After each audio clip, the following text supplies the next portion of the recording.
Congress party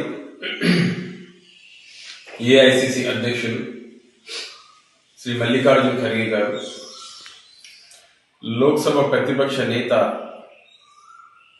dynamic leader Rahul Gandhi గారు, Andhra Pradesh Congress committee అధ్యక్షురాలు శ్రీమతి షర్మిలా రెడ్డి గారి యొక్క ఆదేశాల మేరకు ఈరోజు ఈ దేశంలో యువత పట్ల, విద్యార్థుల పట్ల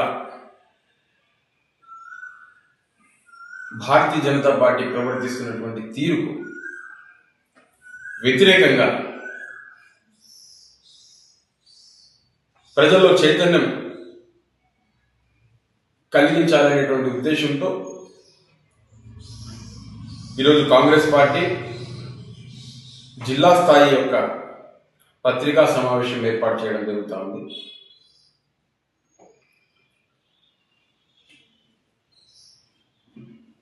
ముఖ్యంగా యువతే భారతదేశానికి భవిష్యత్తు.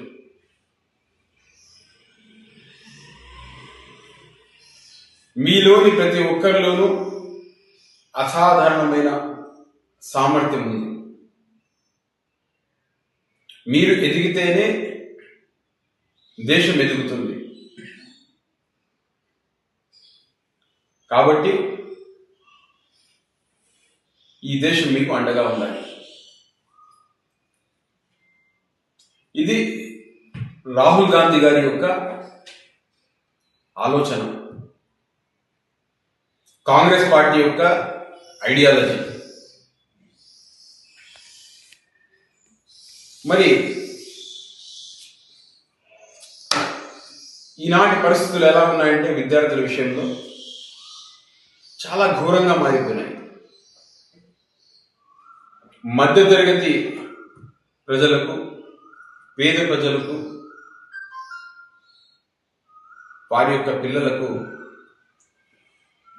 చదవాలి, ఉన్నతమైనటువంటి స్థానానికి వెళ్ళాలి, ఐఏఎస్ అవ్వాలి, ఐపీఎస్ అవ్వాలి, డాక్టర్ అవ్వాలి, ఇంజనీర్ అవ్వాలి అనేటువంటి కలలతో తల్లిదండ్రులు తమ పిల్లలను కూడా ఆ స్థాయికి తీర్చిదిద్దాలనేటువంటి ఉద్దేశంతో తమ వద్ద డబ్బు లేకపోయినా, ఆ యొక్క సౌకర్యం లేకపోయినా ఇంట్లో ఉండేటువంటి నగలను తాకట్టు పెట్టి, ఆస్తులను తాకట్టు పెట్టి, ఆస్తులను అమ్మి వడ్డీకి అప్పు చేసి మరి పిల్లలు చదివిస్తా ఉన్నారు.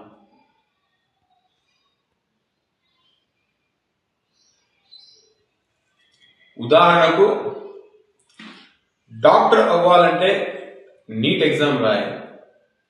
నీట్ ఎగ్జామ్లో మంచి మార్కులు సాధిస్తేనే ఫ్రీ సీట్ వస్తుంది.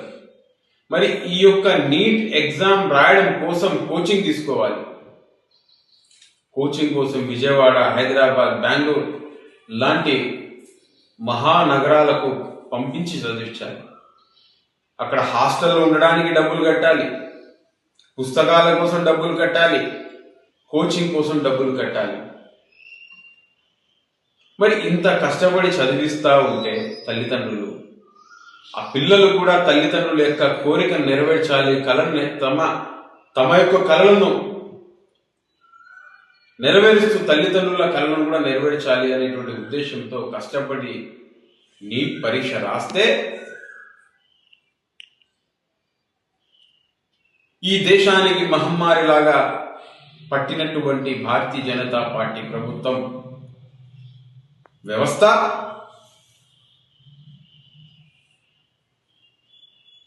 నీట్ పరీక్ష రద్దు అని చెప్పి చెప్తారు.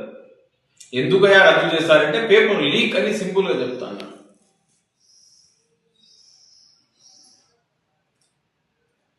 చాలా మంది విద్యార్థులు ఆల్రెడీ నీట్ రాసినటువంటి ఎగ్జామ్లో మాకు మంచి మార్కులు వస్తాయి, మాకు ఫ్రీ సీట్ వచ్చేస్తుంది, మేము డాక్టర్లు అయిపోతామని చెప్పి కలలు కంటే మీరు నీట్ పరీక్ష రద్దు చేస్తే మళ్ళీ ఎగ్జామ్ రాయాలంటే మళ్ళీ సేమ్ ఒక నెల లోపల ఎగ్జామ్ పెడితే ఒక నెలలో చదివి మళ్ళీ ప్రిపేర్ అయ్యి రాయాలంటే ఎంత పిల్లల మీద ఎంత స్ట్రెస్ పడుతుంది, ఎంత వాళ్ళ మీద బలవంతంగా మీరు చేస్తున్నారు, ఎంత ఇబ్బంది గురవుతున్నారు విద్యార్థులు. ఇందులో భాగంగా ఒక అమ్మాయి, స్నేహ అనే అమ్మాయి,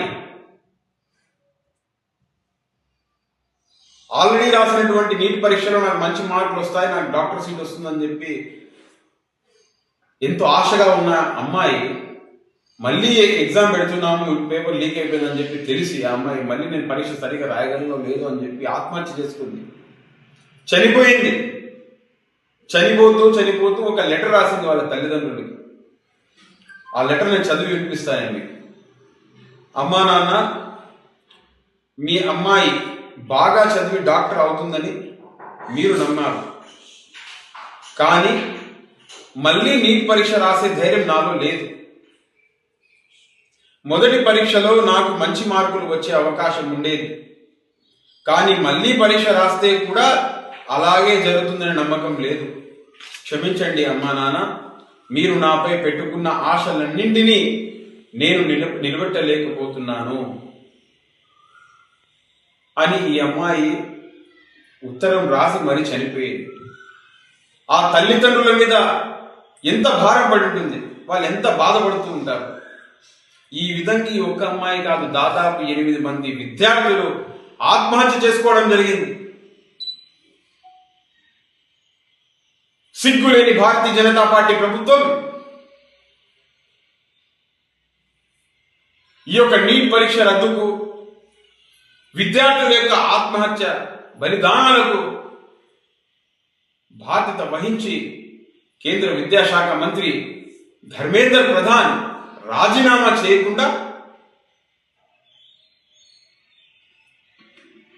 చిన్న చాపలను ఎరగా వేసి వీళ్ళే ఈ పేపర్ లీక్ చేశారని చెప్పి వాళ్ళని ముందర పెట్టి ఈ పెద్ద త్రిమింగలాలు తప్పించుకుంటున్నాయంటే భారతదేశ వ్యవస్థ ఎక్కడ పోతా ఉందని చెప్పి కాంగ్రెస్ పార్టీ ప్రశ్నిస్తా ఉంది.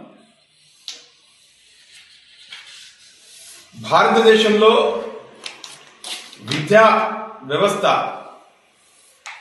యువత పరిస్థితి ఏ విధంగా తయారైందంటే, ఉదాహరణకు 3,000 మంది విద్యార్థులు మనం ఒక ఎగ్జాంపుల్గా తీసుకుంటే, ఆ 3,000 మంది విద్యార్థులు కాంపిటేటివ్ ఎగ్జామ్స్ కోసం ప్రిపేర్ అయ్యి కష్టపడి చదివితే మన దేశంలో ఆ 3,000 మంది విద్యార్థుల్లో కేవలం ఒక్కరికి మాత్రమే ఐఏఎస్ ఉద్యోగం వస్తుంది.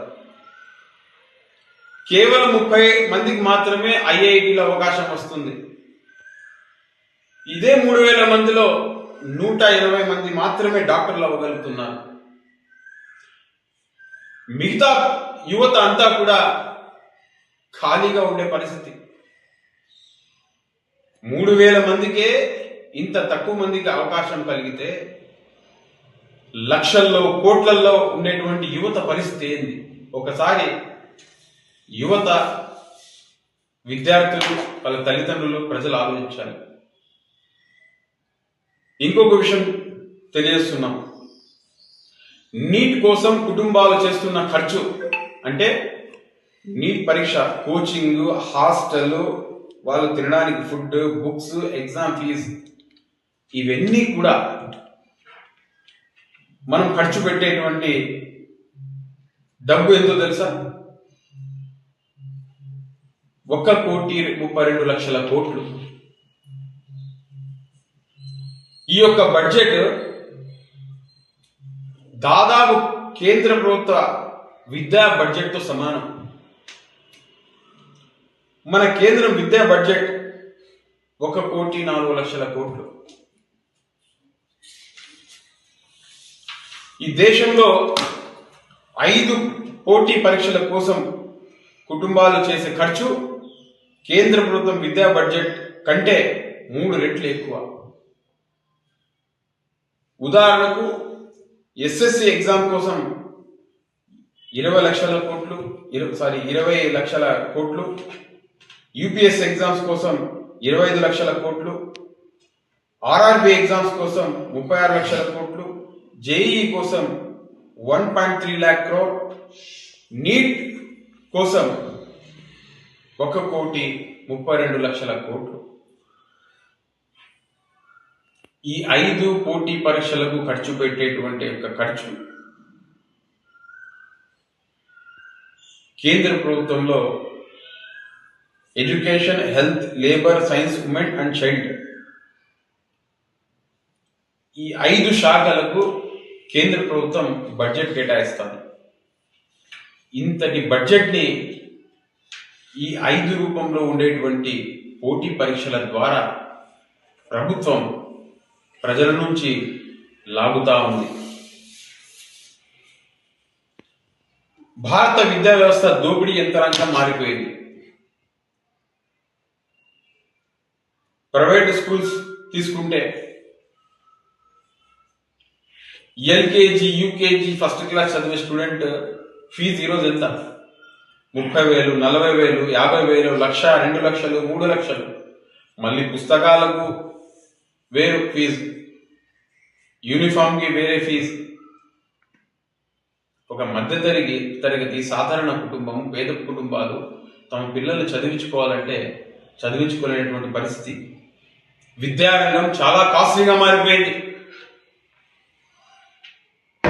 ఆ రేట్లు చూస్తూ ఉంటే భయం అవుతుంది. తల్లిదండ్రులు తమ పిల్లలను బాగా చదివించుకోవాలి అనేటువంటి కోరికకు దూరం అవుతా ఉన్నారు.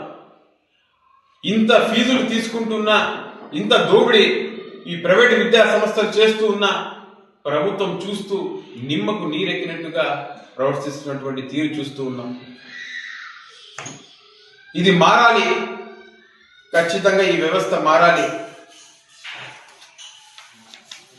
అదేవిధంగా ఉదాహరణకు 1000 మంది విద్యార్థుల్లో ప్రస్తుతం భారతదేశంలో యువత పరిస్థితి ఎలా ఉందంటే 1000 మంది విద్యార్థులలో కేవలం 12 మందికి మాత్రమే స్థిరమైన ఉద్యోగాలు లభిస్తున్నాయి. 1000 మంది విద్యార్థులు ఉద్యోగాల కోసం ప్రయత్నిస్తే వాళ్ళలో కేవలం 12 మందికి మాత్రమే స్థిరమైన ఉద్యోగాలు వస్తున్నాయి.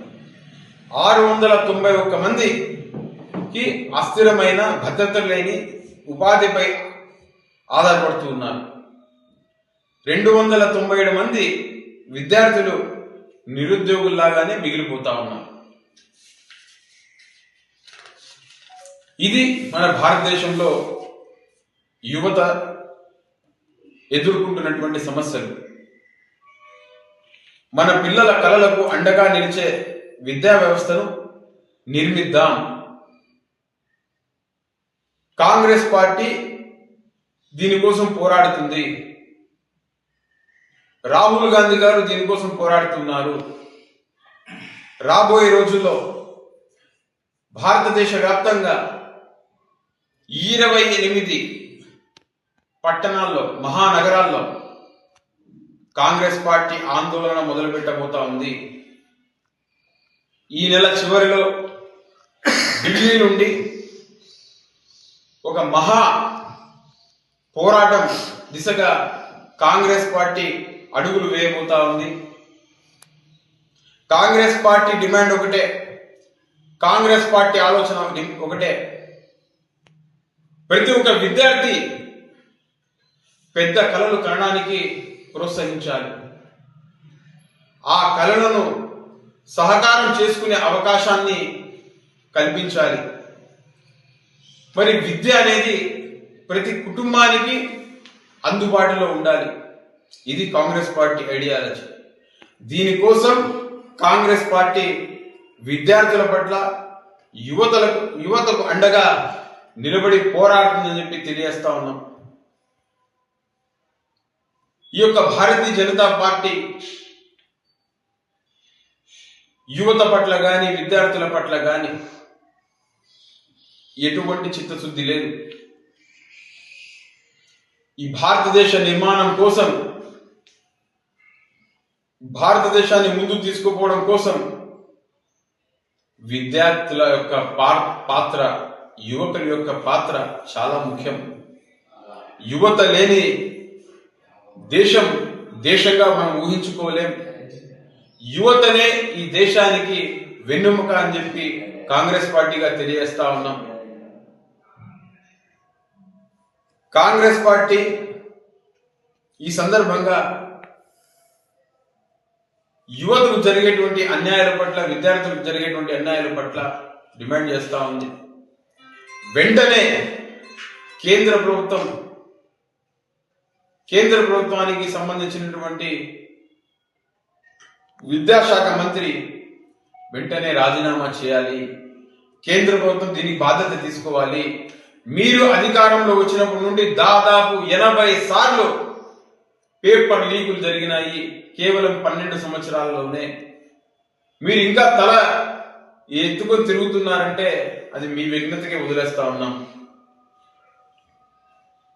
ఇప్పటికైనా కేంద్ర ప్రభుత్వం రాబోయే రోజుల్లో నీట్ పరీక్ష కానీ, యూపీఎస్సీ పరీక్షలు కానీ, ఏ పరీక్ష, పోటీ పరీక్ష అయినా కూడా లీకులు జరగకుండా చాలా భద్రంగా, విద్యార్థుల జీవితాలతో ఆడుకోకుండా, విద్యార్థులు ఆత్మహత్యలు చేసుకోకుండా ఒక ఆరోగ్యకరమైనటువంటి వాతావరణంలో నీతి నిజాయితీగా క్వశ్చన్ పేపర్లో అమ్ముకోకుండా, దొడ్డిదారులో క్వశ్చన్ పేపర్లు లీక్ కాకుండా, భారతీయ జనతా పార్టీకి చెందినటువంటి లీడర్ల యొక్క బిడ్డల కోసం పేపర్లు లీక్ చేయకుండా న్యాయబద్ధంగా పరీక్షలు జరపాలని చెప్పి కాంగ్రెస్ పార్టీగా డిమాండ్ చేస్తా ఉన్నాం. నమస్తే.